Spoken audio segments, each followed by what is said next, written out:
마태복음 18장 강론 제목 같이 한번 읽어볼까요? 시작. 내 이름으로 모이는 것에는 나도 있느니라. 아멘. 예수님께서 지금 가버나움에 있죠. 갈릴리 가버나움. 17장을 가보면 갈릴리 가버나움에서 예수님이 말씀하신 장면이 나오죠. 특히 이제 성전세에 대한 이야기가 나오면서 17장 마지막에, 그러면 가버나움이겠죠. 지금 현재 가버나움입니다. 저 보이십시오. 갈릴리의 저 위쪽이가 가버나움이 보이시죠? 가버나움 보이고, 그 다음에 게네사렛, 그리고 이제 여기에 아베르산을 지나서 이렇게 가서 어떻게 하냐면 요단강을 쭉 따라 밑으로 내려가다가 이제 예루살렘으로 올라가는 그런 장면이 이제 장면인데, 오늘 가버나움에서 일어난 사건이라고 볼 수 있습니다. 어디 보면 이제 마지막인데요. 다음 주에는 제가 가버나움 전체, 성경 지리 전체 가버나움에 대한 가버나움과 갈릴리 지역에서 벌어졌던 전체 내용을 지도로 한번 직접 그려보면서 다음 주에는 예고 다음 주 예고 그렇게 하도록 하겠습니다. 그래서 다음 주에는 직접 지도로 그려보기, 지금까지 예수님의 행적을 쭉 한번 직접 지도로 한번 그려보고, 그 다음에 이제 19장부터는 이제 유대 지역이어서 예루살렘 근처 이야기니까 그때도 이제 한 번에 또 나중에 또 정리해 보도록 하겠습니다. 자, 예수님께서 이제 예루살렘으로 올라가려고 이제 하시고 있는 중에 지금 제자들과 지금 대화하는 중에 있습니다. 그 중에서 예수님이 예루살렘 올라가면 여러분 잘 아시다시피 십자가에 못 박혀 죽으시고, 그리고 예수님이 죽기만 하시는 것이 아니라 3일 만에 다시 살아나시고, 그리고 3일 살아나실 뿐만 아니라 예수님께서 천국에 승천하시는, 하늘로 승천하셔서, 그래서 우리의 갈 처소를 예비할 거라고 예수님께서 말씀하시고 이제 다시 또 오시는 재림이 있을 것입니다. 그 승천의 이야기인데요. 이 승천 후에 여러분 잘 생각해 보십시오. 예수님 승천하고 나면 이제 이 땅에 남아 있는 것은 제자들, 그리고 이제 성령님이 이제 예수님 대신 이제 성령님께서 이 땅에 오셔서 우리와 함께하는 장면인데, 오늘 20절에 잠깐 보십시오. 두세 사람이 내 이름으로 모이는 곳, 이게 두세 사람이 내 이름으로 모이는 곳, 이게 뭘까요? 예, 교회입니다. 교회. 이 교회가 남아 있는 거죠. 지금 사실 교회는요, 머리이신 예수님과 몸인 교회가 이렇게 같이 연합되어 있는, 그래서 교회라는 것은 예수님이 교회에 계시고 그 다음에 우리가 또 함께 있는 것, 그거를 바로 교회라고 하는 거죠. 그래서 교회는 건물이 아니라 교회는 사람이다. 교회는 건물이 아니라 사람이다. 여러분 꼭 기억하시기를 바랍니다. 자, 그런데 교회는 완전하고 또한 성숙한 사람이 그렇게 모여 있는 것은 아니라는 거예요. 완전하면서 성숙한 사람만 모여 있다면 교회에 문제가 있을까요? 없을까요? 없겠죠. 없겠죠. 교회는 불완전하고 미성숙한 사람도 있고, 또한 완전하고 또 성숙해져 가는 그런 사람도 있고, 또 정말 성숙한 사람도 있습니다. 다양한 사람들이 있으니까 교회 안에서는 당연히 문제가 생기게 되죠. 자, 여러분, 예수님이 이제 예루살렘에 올라가서 하늘로 승천해 하는 그런 과정 가운데 예수님은 지금 생각하고 있죠. 제자들은 뭐 꿈에도 생각하지 못한 것이고 예수님은 지금 승천할 것까지 생각을 다 하고 계세요. 그러면 여러분 그때 예수님께서 제자들을 보고 있을 때 어떤 생각을 할까요? 참 제자들이 이제 정말 어떻게 살았으면 좋겠을까? 이제 교회가 남아 있는데 이 교회가 어떻게 살았으면 좋겠까? 예수님께서 정말 관심 가지고 있는 게 뭐냐면 바로 교회죠. 오늘 18장에서는요, 가장 많이 나오는 단어가 교회입니다. 교회. 자, 한번 볼까요? 다음 18장 2절을 가보세요. 18장 2절에 보면 너희들 가운데, 너희들 가운데가 뭐죠? 교회죠. 교회. 그리고 10절 보십시오. 이 작은 자 중에 하나, 10절. 이 작은 자 중에 하나. 그것도 교회죠. 12절 그 중에 하나 그것도 교회죠. 14절 이 작은 자 중에 하나 그것도 교회죠. 15절 내 형제. 19절 너희 중에 두 사람 그것도 교회죠.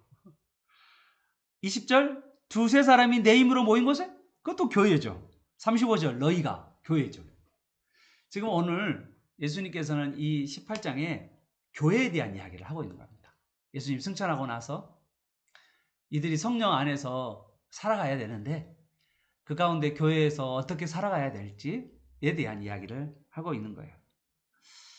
특별하게 오늘 교회에 대한 예수님께서 별칭을 말해줬어요. 별칭. 교회에 대한 별칭. 교회가 뭔가. 그리스도인이 누군가에 대한 별칭을 이야기하는데요. 여러분 깜짝 놀랄 거예요. 우선은요, 그 별칭이 뭐냐면요. 교회에 대한 별칭이 3절 보십시오. 어린아이. 자, 그거를 왜 어떻게 하냐. 4절 보십시오. 그러므로 누구든지 이 어린아이와 같이. 어린아이. 5절에는 누구든지 내 이름으로 이런 어린아이. 이런 어린아이. 6절에서 누구든지 나를 믿는 이 작은 자. 지금 그리스도인이란 말은 예수님은 그리스도인을 별칭을 붙여주는데 예수님은 그리스도인이란 말은 다른 사람 어디 보면 사도행전에 붙여진 이름이 그리스도인이고요. 예수님은요 믿는 자들에 대한 별칭을 지어주는데 그 별칭이 뭐냐면 어린아이야. 또 하나는요 작은 자예요. 자, 우리 옆 사람에게 이야기해 주십시오. 당신은 작은 자입니다. 자, 시작. 당신은 작은 자입니다. 뭐, 목사님, 왜 그래요? 나 큰 자인데. 그런 분들 있죠? 예. 예수님은요, 우리를 보고 작은 자라고 그랬어요. 작은 자. 우리가 작은 자고 어린아이. 예수님이 우리를 보고 하시는 거고요. 그리스도인은 뭐냐면 어린아이고 작은 자다. 라고 예수님이 그리스도인에 대한 명칭을 정확하게 짚어줬어요. 우리는 어린아이라는 것을 여러분 믿으시기를 바랍니다. 우리는 작은 자인 것을 여러분 믿으시기를 바랍니다. 안 믿네. 예수님이 말했는데 나를 믿는 이 작은 자잖아요. 정확하게면 나를 믿는 이 작은 자 누굴까요? 예수님이 누구하고 지금 대화하고 있을 것 같아요? 제자들하고 이야기했잖아요. 그럼 이 작은 자는 누구예요? 제자들이에요. 그러니까 바울이 생각나네요. 지극히 작은 자 죄인즉 예수 무익한 날 부르셔서. 이 바울은 작은 자라는 게 정말 겸손의 표현인 것 같은데 사실은 예수님이 작은 자라고 불렀어요 이미. 근데 이제 작은 자라고 예수님이 우리를 불렀는데 바울은 자기 자신을 지극히 작은 자라고 자기를 낮추는, 자기를 겸손하게 자기를 낮추는, 자기를 낮추는 그런 바울의 모습을 보게 됩니다. 우리 모두가 다 작은 자임을 여러분 꼭 기억하시기를 바랍니다. 아멘. 자, 그러면 이제 여기서 이제 좀 흐름 정리를 좀 해보겠는데요. 교회 안에서 죄도 짓고 또는 교회 안에서 이기적이고 부조리하고 미성숙한 사람들이 많이 있음으로 말미암아서 미숙하고 부족하고 죄된 모습들이 교회 안에 일어난다고 이야기했어요. 그러면 그런 일들이 교회 안에서 일어나면 어떻게 해야 될까요? 그것이 이제 오늘 이 본문에서 말하고자 하는 거예요. 그 1절에서 14절 한번 보십시다. 1절에서 14절은요. 자기를 낮추는 자가 교회에서 큰 자다라고 예수님이 가르쳐 줬어요. 자기를 낮추는 자. 그리고 이제 14절 안에서 교회에서 사람을 실족하게 하면 안 된다라는 말을 해요.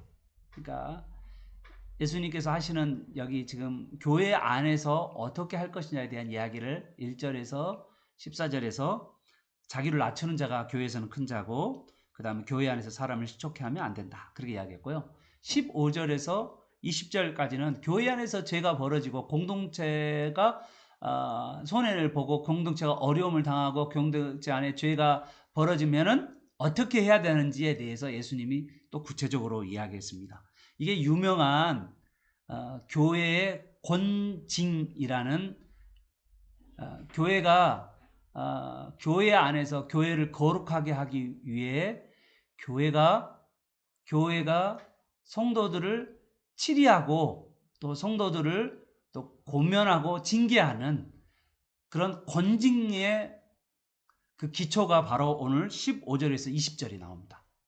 교회는 잘못되고 죄된 사람들에 대해서 권징을 해야 돼요. 물론 이제 요즘에 권징하면 다른 교회 가죠. 그래서 요즘에 교회가 권징을 안 해요. 그렇지만 죄가 죄라고 분명하게 말을 해야 되고 그것에 대해서 성도들과 또한 교회가 문제를 해결해 가는 그러한 것들을 이야기하는 가운데 이 권징은 뭐 하기 위해서냐면 그 사람을 그 사람에게 막 그 야단을 쳐서 그 사람을 죽이려고 하는 것이 아니라 그 사람을 살리고 영적으로 회복하기 위해서라는 것을 여러분 꼭 기억하시길 바랍니다. 그리고 나서 마지막은 21절부터 35절까지는요. 교회는 용서해야 된다라는 말씀입니다. 그럴 때 교회는요. 평안하고 든든히 서가요. 교회가 성도들이 서로 작은 자가 되고요. 그리고 다른 사람을 섬기는 자가 되고 그리고 다른 형제들을 우리 형제 자매들을 내가 하는 말과 행동으로 마음에 죄를 짓지 않고 내가 말하는 행동과 말 때문에 그 사람들이 마음으로 또 말로 행동으로 죄를 짓게 되거든요. 그걸 실족이라고 그래요. 그런 경우가 있어요. 우리가 하는 모습을 통해서 상대방에 대해서 비난하고 정죄하는 우리의 모습 덕에 우리가 또 죄 지는 거잖아요. 그 사람을 보고 판단하고 정죄하는 가운데 또 죄를 지는 거 되잖아요. 그것도 있고요.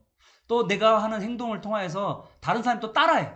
나의 잘못된 죄를 있잖아요. 나의 교회 안에서 나의 잘못된 모습들을 다른 사람들이 미성숙한 사람이 또 따라한단 말이에요. 그래서 다른 사람을 죄짓게 하는 일들이 바로 실족해 하는 거예요. 그런데 그 실족해 하는 일을 하지 말라고 예수님이 말하고 있죠. 그리고 만약에 교회 안에서 죄를 지은 사람이 있으면 그 사람에 대해서 어떻게 우리가 죄 지은 사람을 대해야 하는가, 교회 차원에서 어떻게, 그리고 개인 차원에서 어떻게 해야 되는지를 아주 상세하게 기록되어 있고요. 그 다음에 교회는 결과적으로 보면 사람들을 용서해야 된다라는 이야기로 오늘 마무리하고 있습니다. 그럴 때 교회는 어떻게 되죠? 평안하고 그리고 교회는 든든히 우리 교회가 세워져 갈 줄 믿습니다. 아멘. 자, 1절부터 10절까지 한번 조금씩 나눠서 좀 제가 나가도록 할까요? 자, 제자들의 관심이 있습니다. 지금 이제 예수님이 어디를 가죠? 예루살렘으로 올라가죠? 제자들은 뭐 할까요? 예루살렘 예수님이 올라간다고 지금 이제 발걸음이 가버나우면서 이제는 예수님이 예루살렘으로 올라갈 것을 이제 보고 있는 제자들의 마음은 어떨까요? 예수님은 지금 마음이 지금 예루살렘 올라가 십자가에 못 박힐 생각을 하니까 예수님은 정말 결연한 각오를 가지고 이제 올라가는 거고요. 제자들은 어떤 마음일까요? 제자들은 막 구름에 지금 떠 있어요. 이제 예루살렘 올라가면 예수님이 왕이 될 거고, 그러면 나는 좌의정 우정할 거고, 그러면 나는 정말 이 세상에서 아주 큰 자로 아주 높은 자리에 앉아가지고 호령할 거고, 지금 그것으로 제자들은 가슴이 막 부풀어 오르고 있어요. 그 장면입니다, 지금. 그래서 이제 제자들이 이제 물어보는 거죠. 1절 보십시오. 천국에서 누가 큽니까? 천국에서 누가 큽니까? 어떤 말을 들까요? 예수님이 어떤 말을 제자들에게 해주기를 바랬을까요? 제자들은 그래, 너희들이 큰 자들이다. 나를 따라왔으니까. 아마 그 이야기를 듣고 싶었을 거예요. 그랬으니까 이제 사실은 대놓고 물어본 거지. 이제 여기서 가장 큰 자는 나밖에 없지. 그러면서 예수님 나보고 딱 너가 큰 자야. 그렇게 해주기를 바랬던 것 같아요. 그런데 예수님이 어떻게 하셨죠? 어린 하나를 딱 가운데 세워놓고는 하신 이야기입니다. 우리 3절입니다.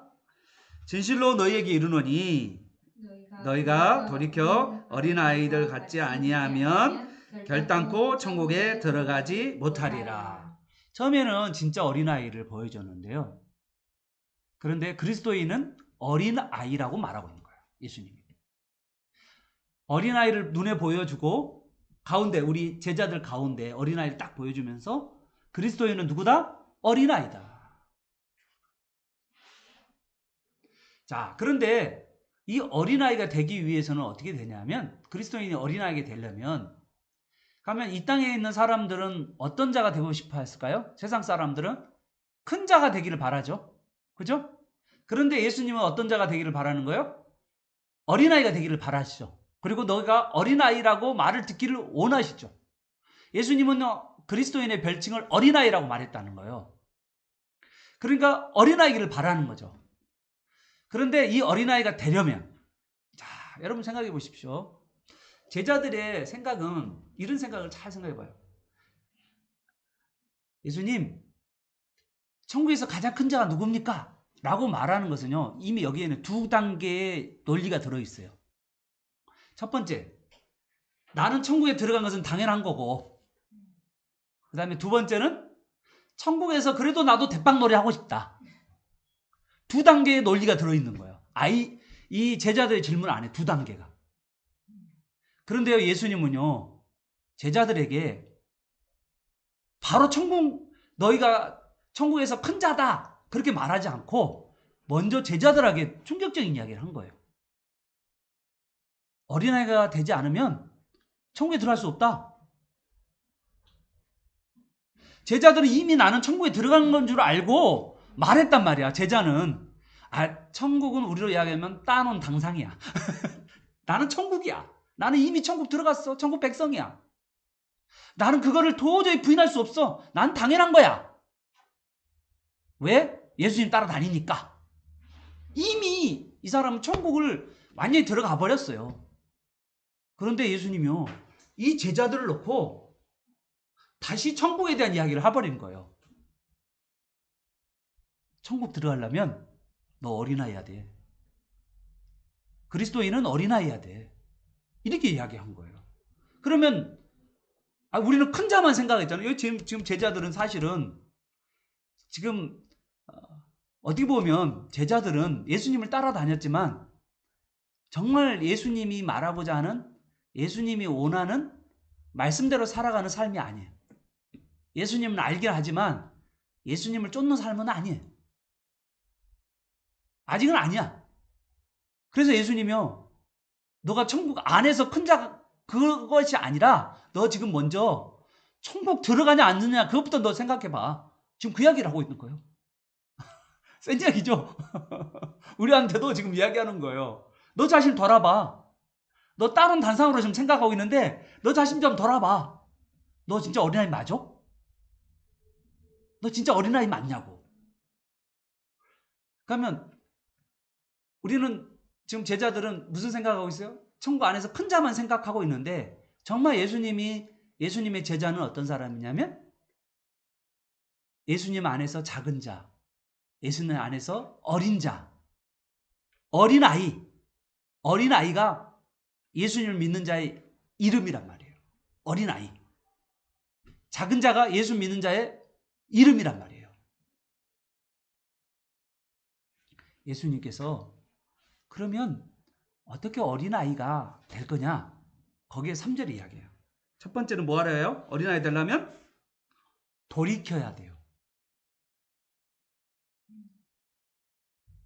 이게 어떠한 사람도 오늘 여기에 앉아있는 우리 같이 말씀을 듣는 우리 영상으로 나중에 듣는 분들도 꼭 기억해야 돼요.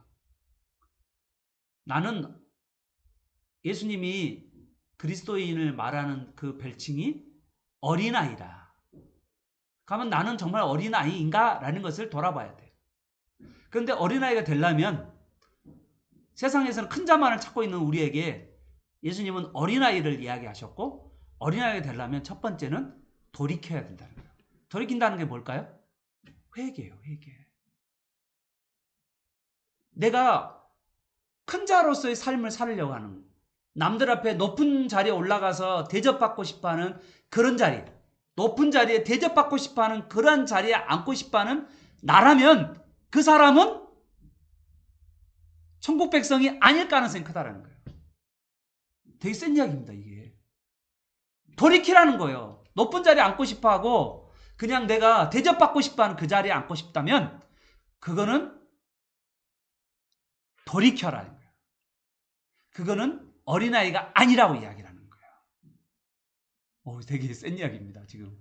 그러면 내 마음에 여전까지 대접받고 싶어하는 그 자리 가운데 앉고 싶어 한다면 세상 사람이지 어린아이가 아니고 그리스도인이 아니고 작은 자가 아니라고 이야기하는 겁니다. 예수님은요, 지금 십자가로 짊어지고 하면서 그 십자가를 지러 예루살렘으로 올라가기 전에, 그리고 앞으로 교회를 세우기 위해서 앞으로 제자들이 교회를 세워가는데, 교회의 특징이 뭐냐? 작은 자들의 모임이다. 어린아이의 모임이다. 높은 자리에 앉고 싶어하고 대접받고 싶어하는 그 자리에 앉는 사람들은 교회 안에 있는 사람이 아니고 교회 밖에 있는 사람이다. 세게 이야기하신 거죠. 자, 또 보겠습니다. 4절을 보십시오. 여러분, 어린아이가 뭘까? 4절에 보면 누구든지 이 어린아이와 같이, 이 어린아이는 어떤 자요? 자기를 낮추는 사람. 그걸 낮추는 자를, 천국에서 큰 자를 예수님이 또 다른 데서 어떻게 표현했냐면요, 섬기는 자가 큰 자다라고 이야기했어요. 너가 크고 싶으냐? 그러면 교회 안에서 너가 섬기는 자가 되라. 어린아이가 되어라. 종이 되어라. 천국에서 큰 자가 되고 싶으냐? 그러면 섬기는 자가 되라. 어린아이가 되라. 작은 자가 되라. 주님께서 그렇게 말씀하고 있는 거예요. 오전에는 어린아이 하나를 영접하는 것. 영접한다는 건 뭐냐면, 여러분, 따뜻한 사랑으로 그 사람을 섬기고 대접하는 것. 그걸 영접이라고 그러잖아요. 여러분, 영빈관 아신가요? 한 나라의 대통령과 수상이 왔을 때 우리나라 청와대 영빈관이라는 곳이 있잖아요. 영빈관에서 그 사람을 어떻게 대하죠? 정말 극진히 대하잖아요. 그게 영접이잖아요, 영접.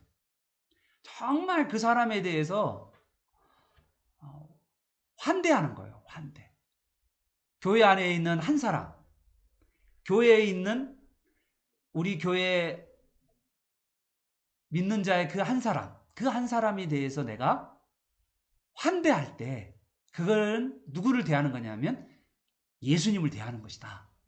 예수님을 영접하는 것 똑같다 라고 이야기하고 있는 거예요. 그래서 계속해서 지금 동일하게 예수님은요, 믿는 자를 어린아이라고 이야기했고, 이 어린아이는 어떠한 자냐면 자기를 낮추는 자다.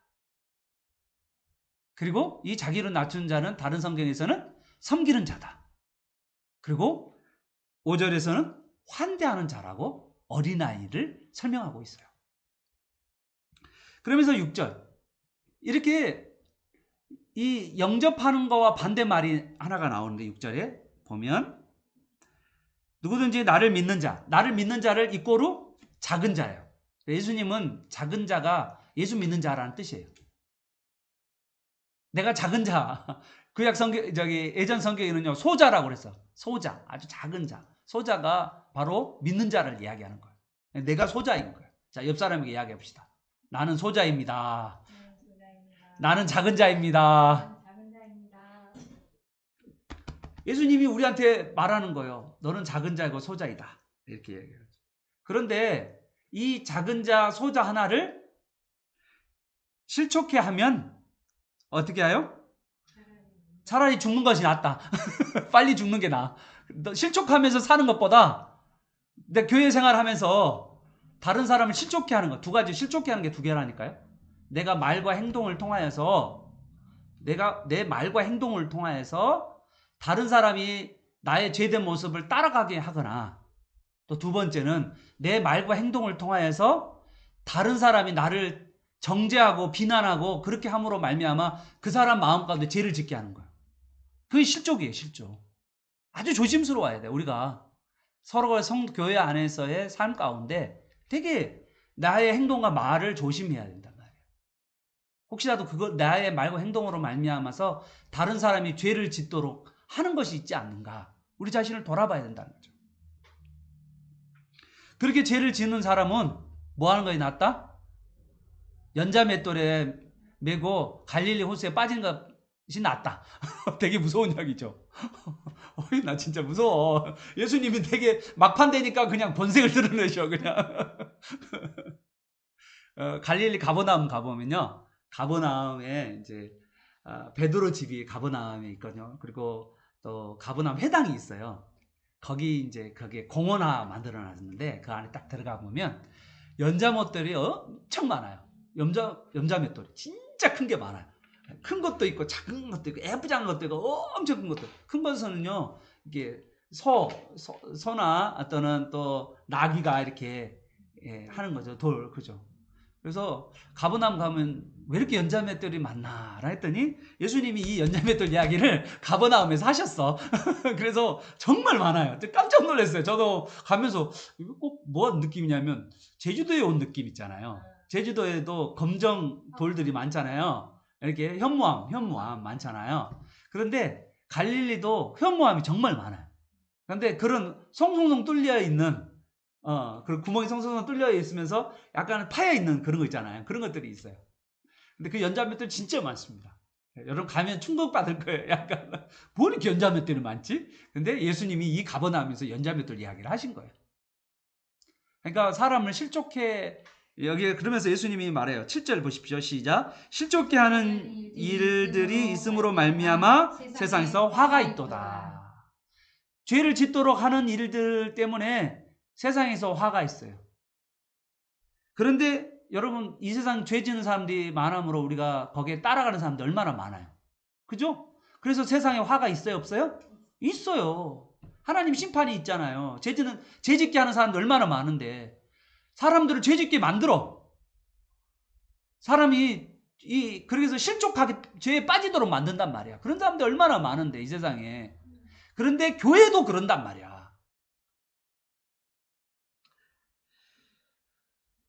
그러면서 예수님께서 뭐라고 이야기하셨냐면 실족하게 하는 일이 없을 수는 없으나 그렇게 이야기했죠. 그러나 실족하게 하는 그 사람에게는 화가 있도다. 이 사람이 누군데? 믿는 자예요. 믿는 자에게도 화가 있다. 이렇게 말하고 있습니다. 그러면서 만약에 혹시 내가 다른 사람을 실족해 하는 8절과 9절 손과 발이 있다면, 저는 그 다른 사람을 실족해 하는 미모를 가지고 있다면 여러분 얼굴을 가리시옵소서. 여기 보니까 다른 사람의 실족해 하는 손과 발이 있다면 혹시라도 다른 사람이 죄를 짓도록 하는 내게 손과 발이 있다면, 그렇다면 그 손과 발을 뭐 해라? 찍어내버려라. 아니 진짜 예수님 막판 됐더니 2판 4판이야. 나 진짜 나 이런 설교 하고 싶지 않은데 나 진짜 참. 눈이 혹시 있다면, 눈이 혹시 다른 사람을 실족해, 여러분 봐보세요. 이렇게 봐봐요. 제가 눈을 이렇게 봐봐요. 째려봐서 이걸 딱 강하게 째려보게 해서 다른 사람을 실족하게 했다면 제 눈을 뭐 해보라? 빼버리라. 그래서 천국 가라고요. 너무 무서워. 진짜 되게 세십니다, 예수님. 그만큼 교회 안에서 다른 사람을 실족해 하는 일이 얼마나 큰 죄인가라는 것을 말하고 있는 거예요. 경고입니다, 경고. 그래서 교회 안에 한 사람이 얼마나 소중한가. 한 사람이 나 때문에 나를 따라서 똑같이 죄를 짓게 만든다면, 교회 안에서 똑같이 죄를 짓게 하는 내가 된다면 바로 내가 이 죄를 짓게 하는 손과 발과 눈이 있다면 그걸 아예 빼버리라는 거예요. 그래서 죄의 영향력이 그러잖아요. 누룩이 있잖아요. 누룩이 온 반죽을 부풀리게 만들고 누룩이 영향을 줘서 온 것이 누룩으로 만드는 것처럼 나의 작은 죄가 교회의 다른 성도들에게 영향을 줘서 그래서 그 성도들이 또한 실족하게 될까 항상 조심하라 라고 오늘 성경은 말하고 있는 것입니다. 그건 뭐예요? 한 영혼이 얼마나 소중한가를 주님이 가르쳐주고 있는 것입니다. 한 영혼 한 영혼이 나 때문에 나의 말과 행동 때문에 실족할 수 있다. 가장 가까운 교회는 무슨 교회죠? 가정교회입니다. 가정에서 나의 모습을 통하여서 실족할 수 있다. 교회 안에서도 마찬가지고 항상 우리 자신을 돌아보면서 한 영혼 한 영혼을 소중히 여기는 저와 여러분 되시길 축복합니다. 아멘. 자, 이제 14절부터 15절. 이 14절 15절은요. 한 영혼이 얼마나 소중한가라는 이야기 하는데 여러분 이 내용을 참 들어보면요. 한 영혼이 소중한 걸 이야기하는데요. 정확하게 보면 여러분이 좀 우리의 교회의 모습일 수도 있어요. 잘 보세요. 우선 생각해 볼 건 있잖아요. 양이 100마리가 있는 거죠. 그러면 뭐죠? 성도가 만약에 100마리? 이상하다. 100명이 계셔요. 성도님이. 자, 잘 생각해 보세요. 그런데 99명의 성도님들은 잘 믿음의 길을 가고 있어. 목자의 말을 잘 따라.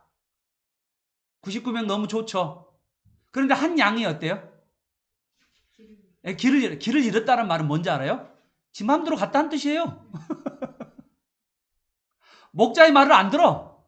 지 마음대로 갔다는 말이잖아. 그래, 길을 왜 잃었는데요? 여러분, 길을 왜 잃었는데요? 잘 생각해봐요. 길을 왜 잃었어요? 목자 말 안 들어서 그런 거잖아요. 그 다른 이유가 뭐가 있어? 목자가 부르면 가야지. 그런데 안 가. 목자가 따라오라고 그러면 따라와야 되는데 안 가. 여러분 한번 자세히 생각해 보세요. 목자의 말을 듣지 않고 이탈한 사람 어때요? 목자의 마음은 어떨까요? 그 사람 볼 때? 아마 내 생각에는 인간적으로 생각하면요. 괘씸해요. 괘씸 안 할까요? 아니 목자가 그렇게 사랑을 하고 목자가 이렇게 돌봤는데 그 한 마리 양이 딴 길로 갔다니까요. 아니, 정말 잘 양육하고 푸른 초장, 실마리 물가로 인도해 주는데 다른 데 가는 거예요. 여러분 같으면 어떻게 할 것 같아요? 에이 그냥 애들 짐승에 밥 대든지 에이 남들에 떨어지든지 네 마음대로 해라. 말도 안 듣는데. 우리 마음 안에는요 그런 마음이 항상 있어요. 여러분 자녀들도 그러잖아요. 자녀가 말을 안 들으면 어때요? 그래 네 마음대로 해. 너가 사고가 나든 말든 네 마음대로 해. 그런 마음이 있어요 없어요? 그런 마음이 있는 거잖아요. 여기 한 마리 양은요 괘씸한 양이에요. 괘씸한 양. 이게 불쌍한 양이 아니야. 말 안 듣는 양이라니까. 말 안 듣으니까 이탈한 거지. 잘 생각해봐요. 그런데 여러분 잘 보세요. 그런데 그 양, 그러면 목사님 아홉 마리의 양은 그냥 버리고 간 거예요? 아니요. 목자들 여러 목자들이 있어요. 99마리는요 다른 목자에게 맡기고 한 마리의 양을 찾으러 간 거예요. 그러니까 그냥 99마리 아주 말 잘 듣고 정말 경청도 잘하고 푸른 초장 실마리 물가로 가면 거기서 맛있게 먹고 거기서 쉼을 얻고 평화를 얻는 99마리의 말 정말 착한 양이잖아요. 그렇게 예쁜 양 그걸 버리겠어요? 당연히 아니죠. 오히려 더 사랑하죠. 얼마나 사랑하겠어요. 그런데 목자는 어떠냐면 그 괘씸한 양 정말 괘씸한 거죠. 말도 안 듣고 자기 마음대로 행동하고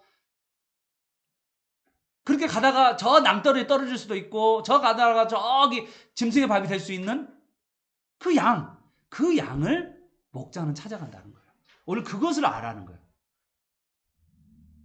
정말 문제가 많은데도 목자는, 예수님은 찾아간다는 거예요. 여러분요, 오늘 이 이야기를 통해서 예수님은 설령 우리가 정말 예수님 보기에, 사람들 보기에도 민망할 정도로 죄지며 살아가는 그 사람도 우리 주님께서는 정말 사랑하신다는 그 마음이에요. 여러분, 그 이야기를 알아야 돼요. 오늘 내막이 그 이야기예요. 그러니까 예수님도 그 한 영혼을 너무너무너무 소중히 여기고 사랑한다. 심지어는 그 괘씸하더라도, 자기 마음대로 살아가더라도 주님은 너무나도, 그게 구약의 이야기잖아요. 구약의 이스라엘 백성들이 늘 우상 숭배하고 온갖 죄를 짓고 악하고 사납고 그리고 음행이 많고 온갖 우상 숭배하고 불의하고, 그런데 예수님은 어땠어요? 그 이스라엘 백성들을 사랑하시잖아요. 주님의 마음을 이야기하는 겁니다. 우리 주님은 한 영혼을 사랑하듯 우리 모두가 또한 한 영혼을 사랑하는 저와 여러분 되시길 바랍니다. 아멘. 자, 15절부터 20절까지. 자, 15절부터 20절까지는요, 범죄한 자에 대한 이야기입니다. 범죄한 자. 자, 여러분, 교회 안에서 공동체 안에 해를 끼친 사람, 지금 해를 끼치는 실족에 대한 이야기 나오죠? 그 실족에 대한 이야기의 연속이에요, 지금 이야기가 사실은. 자, 실족, 다른 사람 실족했죠. 죄를 짓게 만들었잖아요. 그러면 그거 죄 지은 사람이 개인적 관계에 죄를 지었다. 예? 교회 안에서 어떤 개인적으로 서로 죄를 지음으로 말미암아서 다른 사람이 손해를 끼쳤어요. 여러분 잘 아셔야 되는데, 이거는요, 법에도 나와요. 법에서도. 여러분, 법이 여러분 상식적이지 않다라고 생각하는 사람이 참 많은데, 법이라는 것은요, 가장 인간의 도덕과 윤리이거든요. 법. 여러분, 어떤 사람에게 손해를 끼치면 항상 두 가지 법이 같이 적용돼요. 하나는 형사사건과 하나는 민사사건이에요. 여러분, 이제 다른 사람이 죄를 지으면 잘 기억해야 돼요. 내가 교회 안에서 내가 죄를 지었어. 뭐 다른 사람의 물건을 내가 본의 아니게 훔쳤다고. 그건 아닌데. 교회 안에서 감독님 죄송합니다. 이건 좋은 예는 아닌데. 이걸 어떻게 해야 되지? 좋은 예는 아니에요. 아무튼 내가 다른 사람의 물건을 만약에 깨트렸다. 오케이? 응? 그럴 수 있잖아요. 교회 안에서 만약에 휴대폰을 깨트렸다. 그죠? 휴대폰을 깨뜨리는 것은 손괴죄예요, 여러분. 손괴죄. 예, 법적으로 제가 이야기하면 손괴죄. 깨뜨렸잖아요. 손괴했잖아요. 형사법이에요. 형사에 의하면 손괴죄니까. 손괴죄는 어떻게 했냐면 거기에 대한 형량이 있어요. 예? 그런데 어때요? 자, 다른 사람에게 손괴를 저질렀으면 그 사람이 손괴진 것에 대해서 용서를 구해야죠. 첫 번째, 그 용서해야죠. 그러면 그 사람이 용서를 했죠. 그러면 또 무슨 사건이 또 하나가 남아있냐면 민사사건이 남아있는 거예요. 손해를 끼쳤잖아요. 용서는 해결했단 말이에요. 용서는. 그렇지만 무슨 사건이 있어요? 민사사건이 남아있죠. 뭐요? 물건을 깨뜨렸잖아요. 그러면 그걸 용서를 했으니까 입시서? 그 사람 그게 아니에요. 어떻게 죠? 물어줘야죠. 여러분, 아주 이상한 사람들이 있어요. 기독교인들이 너무 이상해. 용서받으면 끝나는 걸로 알고 있어요. 여러분, 그거 아니에요. 이상하게 기독교가 이상하게 상식적이지 않아. 그냥 용서해주면 그걸로 끝나는 것처럼 생각을 해. 아니요. 자기가 손괴를 했으면 그걸 갚아줘야 돼요. 당연히 물어줘야죠. 용서를 했으니까 쌤쌤이다? 그건 아니에요. 물론 그 사람이 이제 이런 거죠. 손해받은 사람이 괜찮아요. 그렇게 말해서, 하지만 원칙적으로는 어떻게 돼요? 괜찮았다는 말이 아니라 원래는 갚아줘야죠. 갚아주는 게 정상이죠. 여러분, 교회 안에서도 어떤 문제가 생기면 그렇게 해결해야 됩니다.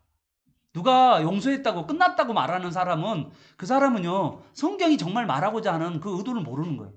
그게 뭔데요? 그게 대표적인 게 밀양이잖아요. 밀양. 나 하나님께 용서받았으니까 너한테 용서를 구할 필요 없다. 너한테 손해배상할 필요 없다. 그게 밀양이잖아요. 여러분 상식적이지 않아요. 그리고 이건 성경적이지도 않고요. 교회 안에서 다른 사람에게 실족해 할 때 여러분 그거는요 용서를 구해야 되고 또한 다른 사람 앞에서 죄를 용서를 구해야 돼요. 다른 사람 앞에서요. 이번에 어떤 일이 있었냐면요. 우리 노예 제가 갔다 왔는데 노예 각 부서가 있어요. 부서인데 규칙부라고 하는 부서에서 어떤 일이 벌어졌냐면 규칙부 부원들이 규칙을 이제 만들어가는 가운데 서로 논의하고 토의를 해야 돼요. 그런데 이제 노예 안에는 장로님과 그리고 이제 목사 두 그룹이 들어있거든요. 노예 안에. 그런데 목사님들이 장로님들한테 문자를 안 한 거야. 규칙부 장로님들한테. 그래 놓고는 규칙을 결정해 버렸어. 그리고는 너에다 그걸 상정한 거야. 그런데 규칙부 장로님이 자기한테는 문자가 안 들어왔는데, 에? 자기한테 문자가 안 들어왔는데 어떻게 규칙이 상정이 됐냐고 장로님 한 분이 노발대로 일어난 거야. 그러니까 이제 사실은 규칙부 부장하고 규칙부 총무가 잘못한 거거든요. 그랬으니까 뭐 하는 줄 알아요? 나와서 규칙부 부장하고 규칙부 그다음에 부칙부 총무님한테 나오셔서 사죄하십시오. 그랬어요. 그러면서 용서를 합니다. 이게 뭐냐면 아주 작은 건데 사실 잘못하면 그 장로님이 얼마나 기분 나쁘세요. 사실은요. 너희가 뭐 목사님들 다 해요. 장로님들 거의 안 하시거든요. 일을 안 하시니까 거의 일반적으로 대부분이 장로님이 참여도 안 하시고 별로 관심도 없으세요. 그래서 사실은 목사님들이 다 해요. 하고 법을 이제 노예법을 장로님 잘 하겠어요. 목사가 잘 알겠어요. 목사가 전공자인데 그러니까 그냥 규칙부 사람들이 그냥 목사들이 모여서 다 하면 되지 이렇게 하고 문자를 안 보내는 것 같아. 그러니까 원래 그냥 일반적으로 벌어지는 사건이에요. 그냥 상식적으로 그냥 목사들이 다 하는 걸로 돼 있어요. 다. 그런데 장로님이 기분 나쁘다고 그러니까 목사가 그거 그냥 그냥 일반적으로는 그 목사들끼리 하는 거지만 관행적으로는 다 목사들이 하는 거지만 그러나 원칙적으로는 다 원래 해야 되거든요. 장로들이랑 같이 해야 되는데 그걸 안 했다라고 해가지고 인사시켰어요. 사과시켰어요. 그러면서 또 가서 또 개인적으로 또 악수하고 그랬었어요.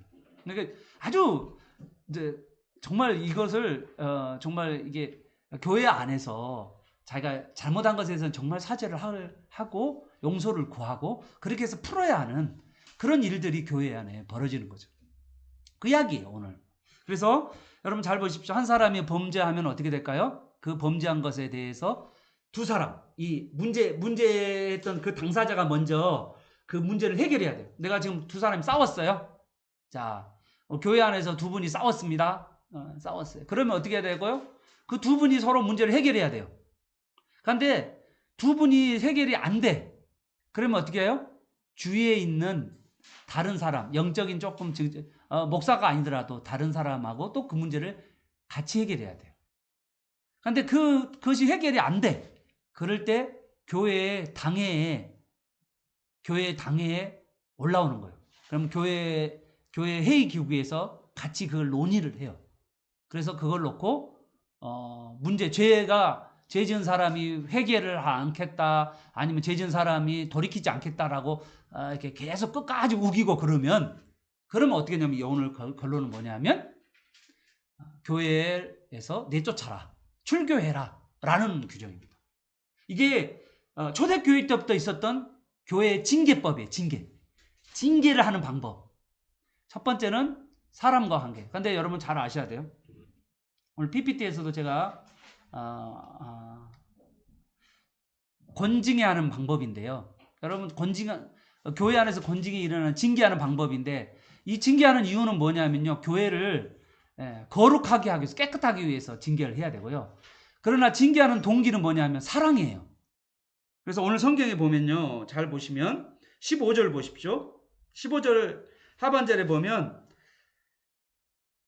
너 형제가 죄를 범하거든 가서 너와 그 사람만 상대로 공고하라. 만일 들으면 너가 그 형제를 얻을 것이요. 그래서 여러분 가장 중요한 것은 뭐냐면 형제를 사랑하여서 그 사람이 계속해서 우리의 구성원이 되도록 하기 위해서 징계하는 거예요.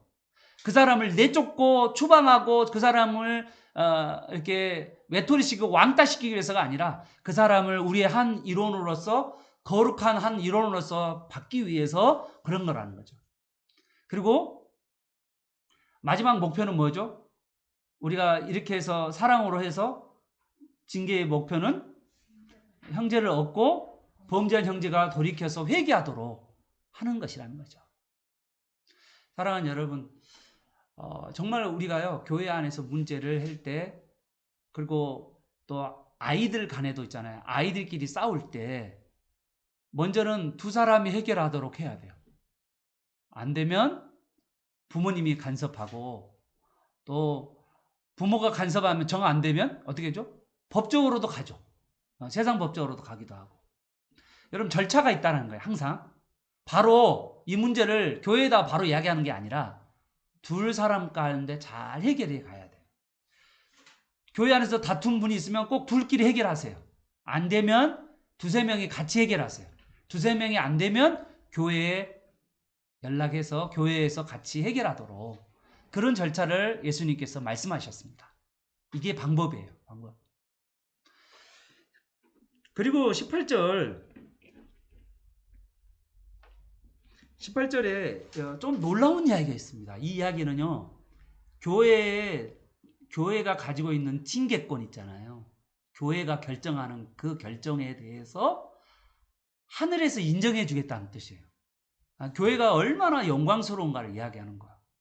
교회에서 하는 결정, 교회에 여러 사람들이 모여서 하는 그 결정, 그것을 하나님께서 받아주겠다, 그 말입니다. 보면 너희가 땅에서 매이면 하늘에서도 매일 것이요. 땅에서는 뭐냐면 교회의 결정, 교회의 승인을 하나님께서 받아주겠다. 땅에서 풀면 하늘에서도 풀겠다. 그러니까 뭐냐? 이 문제를 가지고 교회가 결정한 것에 대해서 하나님께서 승인해 주겠다라는 그런 놀라운 이야기라는 거죠. 오늘 현대 교회는 지금 이 권징에 대해서 별로 이렇게 크게 생각하지 않고 있지만요, 우리는 이 권징, 잘못한 것에 대해서 우리가 그 문제를 해결하고 또 그 사람들이 돌이켜서 돌아오도록 하는 거죠. 혹시 이런 사람들이 있어요. 교회 안에 교회에서 문제를 일으키고 나서 교회의 치리와 또 교회의 권징을 받지 않고 떠난 사람이 있어요. 여러분 그거는요, 성경에서는 그것에 대해서 뭐라고 이야기했냐면, 땅에서 매면 하늘에서 매이고 땅에서 풀면 하늘에서 풀린다는 그 말씀을 통해서 교회의 치리에 응답하지 않고 떠나는 경우, 그거는 매이는 거예요. 그냥 묶여 있는 거예요. 풀린 게 아니야. 그냥 내가 떠나도 그 죄가 해결되지가 않는 거예요. 그러면 목사님, 그럼 어떻게 해결하고 가요? 교회에서 서로 간에 용서와 화해, 서로 교회 안에서 용서와 화해와 또한 문제들을 해결하고 나서, 그리고 그 가운데서 교회 안에서 받아주고 서로 손을 화해를 하고 용서하고 그렇게 해서 문제를 해결하기를 하나님께서 원하시는 거예요. 그냥 여러분 떠나는 거 그게 다가 아니에요. 교회에서는 문제가 해결되지 않았기 때문에 풀리지가 않은 거예요. 하늘에서도 안 풀린 거예요. 절대 좋은 거 아닙니다. 그러니까 여러분 막 이런 분도 있으면 우리 이 교회만 교회야? 그리고 그렇게 쉽게 떠나는 경우가 있는데, 그렇게 아니에요. 문제가 해결되지 않았잖아요. 그래서 여러분 잘 사람들과 화해하고 서로 용서하고 용납하기를 주님께서 지금 우리에게 말씀하고 있는 거예요. 저는 오늘 여기까지 하려고 하는데요. 오늘 끝날까 못 날 것 같아요. 교회 안에서 우리는요, 한 영혼에 대한 소중함을 가지고 우리가 먼저 겸손하게 작은 자로서, 어린 아이로서 다른 사람을 섬기고 또 다른 사람을 영접하고 환영하는 그런 우리 예수 그리스도의 작은 자가 되기를 축복합니다. 그리고 두 번째는요, 우리가요, 다른 사람에게 죄를 짓도록 실족하는 행동들을, 말과 행동들을 하지 않는 우리가 되기를 바랍니다. 만약에 우리가 죄를 지었다면 다른 사람과 죄 지은 서로의 관계를 해결해 가시고, 그리고 또 두세 사람이 또 그 문제를 해결해 가시고, 당사자 해결 안 되면 두세 사람이 같이 해결하시고, 그러면 나중에는 교회에서 최종적으로 결정을 해서 교회 안에서 정말 죄가 지었는데도 여전히 똑같은 죄를 지고 그러할 때 교회에서는 출교를 명하고, 그리고 이방인처럼 대하라고 예수님은 말씀하고 있습니다. 이렇게 말하는 이유는 뭐냐면 예수님께서 돌이키고 회개하고 다시 교회가 하나 되어가고 용서하기를 바라는 거예요. 그래서요, 오늘 끝터리가 뭐냐면 21절부터 35절이요. 용서에 대한 이야기인 거예요. 교회 안에서 용서를 해야 된다. 서로 간에 서로를 용서해야 돼요. 여러분요, 용서는요, 선택사항이 아니에요. 용서를 선택하거나 용서를 해도 좋고 안 해도 좋고가 아니에요. 성경은요, 용서를 하라고 명령했어요. 교회는 용서해야 됩니다. 용서해야 돼요. 서로 간에 용서해야 돼요. 어떻게든지 용서해야 돼요. 그래서 오늘 이 달란트 뷰가 나온 거예요. 그래서 용서하기를 바라는 것입니다. 그래서 우리 교회 안에서 용서하고 화해하고, 그리고 죄에 대해서 거룩한, 단죄하고 죄에 대해서는 거룩한, 그래서 교회가 되기를 바랍니다. 그래서 우리 교회가 평안하고 든든히 서가는 그런 교회가 되기를 축복합니다. 아멘.